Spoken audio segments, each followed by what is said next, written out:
अब अगर बात करें डी फ्लिप फ्लॉप की, तो it means data flip flop which is a slight modification of S R flip flop, nothing else. इसमें कुछ है नहीं खास। एस आर फ्लिप फ्लॉप में जो सेट और रीसेट है, इसके बीच में ना एक इन्वर्टर लगा देते हैं। Inverter not gate. ओके, इन दोनों के बीच में एक नॉट गेट लगा देते हैं, जिससे बन जाता है हमारा डी फ्लिप फ्लॉप। तो ये एस और आर जो होता है, ये कंबाइन होके बन जाता है डी। सी क्लॉक पल्स, सॉरी मैं ऊपर दिखा रहा था। एस एंड आर कंबाइन होके बन जाता है डी। सी जो है वो क्लॉक पल्स है, तो वो क्लॉक पल्स ही रहती है, मतलब वो तो आएगी ही यहाँ से ऐसे घूम के। और क्यू हमारा वो स्टेट है। डी फ्लिप फ्लॉप में कुछ कॉम्प्लेक्स है नहीं। अगर मान लीजिए इसकी कुछ भी एक स्टेट है, मैं मान लेता हूँ 0। अगर मैं डी की वैल्यू जो है वो 0 दे रहा हूँ, ओके, तो बेसिकली नेक्स्ट स्टेट मेरा 0 होने वाला है। अगर मैं कह रहा हूँ 0 तो वो 0 हो जाएगा, कह रहा हूँ 1 तो 1 हो जाएगा। मतलब मैं डी में जो भी वैल्यू डालूँगा बेसिकली नेक्स्ट स्टेट वही होगी, जिसका ग्राफिक सिंबल भी हार्ड नहीं है, कैरेक्टरिस्टिक्स टेबल भी हार्ड नहीं है। अगर मैं 0 डाल रहा हूँ, बेसिकली अगर हम इसको एस एंड आर में बाइफरकेट करके देखें, तो हमने बीच में इन्वर्टर डाला था, ये क्लियर टू 0 हो रहा है। यानी आर की वैल्यू जो थी वो 1 रही होगी ना, रीसेट की वैल्यू 1 रही होगी, वो इन्वर्ट होके 0 हुई है। एंड जब मैं सेट की वैल्यू डाल रहा हूँ, तो रीसेट की वैल्यू 0 रही होगी, वो इन्वर्ट होके 1 हुई है। ओके, तो हाँ, एस आर फ्लिप फ्लॉप में एक और चीज़ थी कि जो इसका इनडिटर्मिनेट कंडीशन होता है, इसको ना डिफ़िकल्ट कर देता है मैनेज करने के लिए। लाइक ये जो कंडीशन है इसमें इनडिटर्मिनेट वाली, आपको समझ में नहीं आ रहा है कि नेक्स्ट आउटपुट क्या होगा, एंड वो हम डिटरमाइन कर नहीं पा रहे। तो बेसिकली कंप्यूटर को कंट्रोल करने के लिए हमें ये पता होना चाहिए कि कंप्यूटर आउटपुट कब क्या दे रहा है। तो इस वजह से इसका जो यूज़ है वो कम हो गया, एंड डेटा फ्लिप फ्लॉप को इंट्रोड्यूस किया गया। बिकॉज इसमें जब 0 है तो 0 है, जब 1 है तो 1 है। आपके पास इसका कंट्रोल है, and you know what is happening here. तो that's all about data flip flop.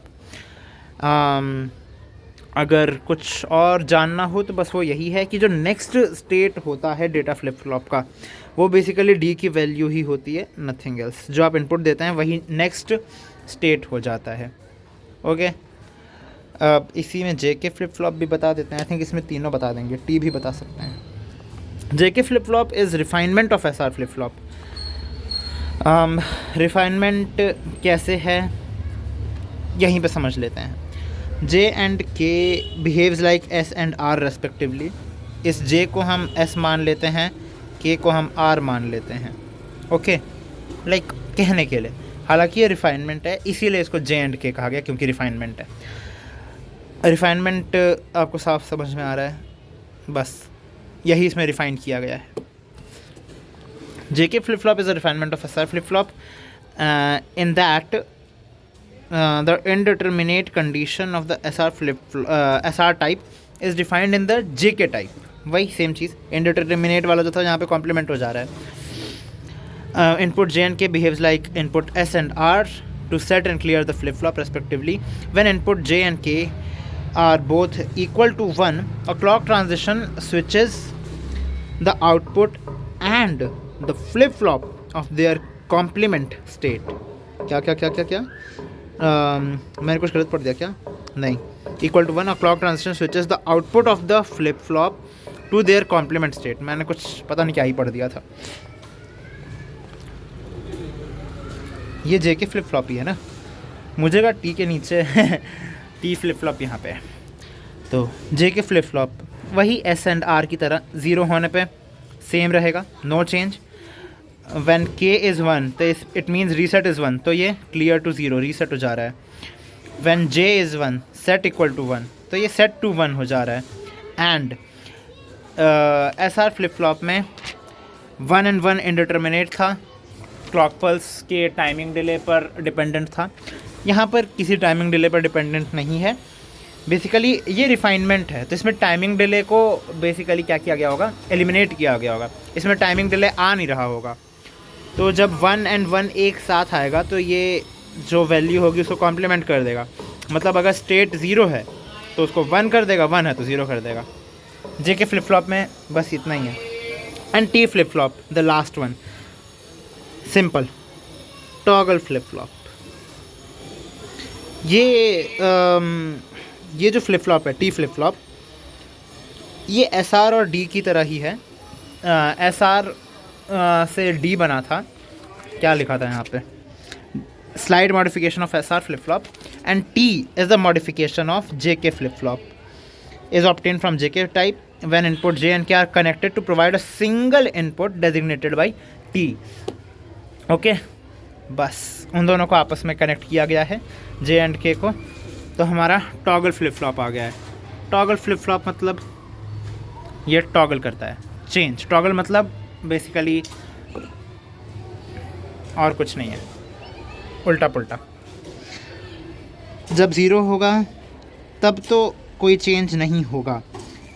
Basically T का मतलब हम टॉगल मान लेते हैं, मतलब टॉगल को क्या कह सकते हैं, एक स्विच की तरह, ऑन ऑफ, बस सिस्टम, सिंपल वही है। जब टी की वैल्यू 0 यानी टॉगल फॉल्स है, टॉगल नहीं करना, तो नेक्स्ट हमारा जो ट्रांजिशन स्टेट है वो भी सेम रहेगा, चेंज नहीं होगा। लेकिन व्हेन यू सेड कि टॉगल की वैल्यू 1 है तो मतलब टॉगल ट्रू है, मतलब टॉगल करना है, तो ये यहाँ पे इसको कॉम्प्लीमेंट कर देगा। You can see Q dash T complement कर रहा है। तो एक तो मेरे फ़ोन का फोकस, मेरे कैमरे का, आई कांट हैंडल इट।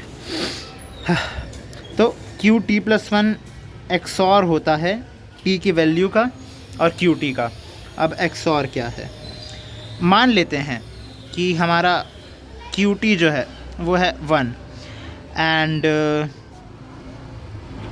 हमारा जो टी है उसकी वैल्यू है 0, तो एक्सऑर करने पर क्या आएगा, इसका एक्सऑर बेसिकली 1 रहता है, यानी क्यू टी ही रह जाएगा।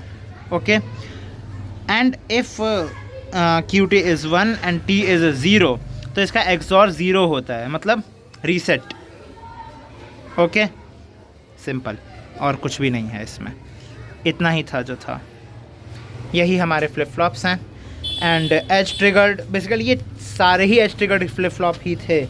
एज ट्रिगर्ड फ्लिप फ्लॉप को थोड़ा सा ज़्यादा और कर दिया गया है, इसको आप पढ़िएगा। और ये एक्साइटेशन टेबल, एक्साइटेशन टेबल होता क्या है, कहाँ गया, ये जो कैरेक्टरिस्टिक टेबल्स हैं ना 4, इन्हीं को जब उल्टा कर देते हैं मतलब तो वो एक्साइटेशन टेबल बन जाता है।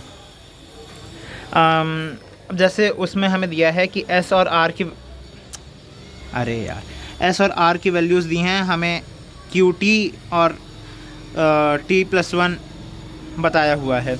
इसमें पहले क्यू टी और टी प्लस 1 बताया है, आउटपुट में एस और आर की क्या वैल्यूज़ हैं वो दिया है।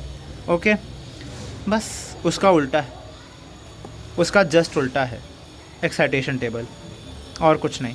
तो इसको आप खुद से पढ़िएगा एक बार, एज ट्रिगर्ड फ्लिप फ्लॉप को भी एक बार रीड करिएगा। ये मास्टर स्लेव फ्लिप फ्लॉप और क्लॉक पल्स, ये 2 चीज़ें ज़रूरी हैं, इनकी डेफिनेशन को समझ लीजिएगा, रटिएगा मत, भूल जाते हैं, समझ लीजिएगा, ज़्यादा कोई बड़ी चीज़ नहीं है इसमें। बस यहाँ पे ख़त्म है। सीक्वेंशियल सर्किट में हमें कुछ पढ़ना नहीं है खास, यहाँ ही तक पढ़ना है। फ्लिप फ्लॉप इनपुट इक्वेशन भी नहीं पढ़नी हमें, बस ये फिगर पढ़नी है लास्ट। ये फिगर लास्ट है हमारी, आई डोंट रिमेंबर ये फिगर लास्ट है या ये, एक सेकंड चेक करता हूँ कहाँ गया। 1.7 पेज 30 तक पढ़ना था, हाँ मतलब यही फिगर लास्ट है, बस ये लास्ट है, इसके बाद कुछ नहीं पढ़ना।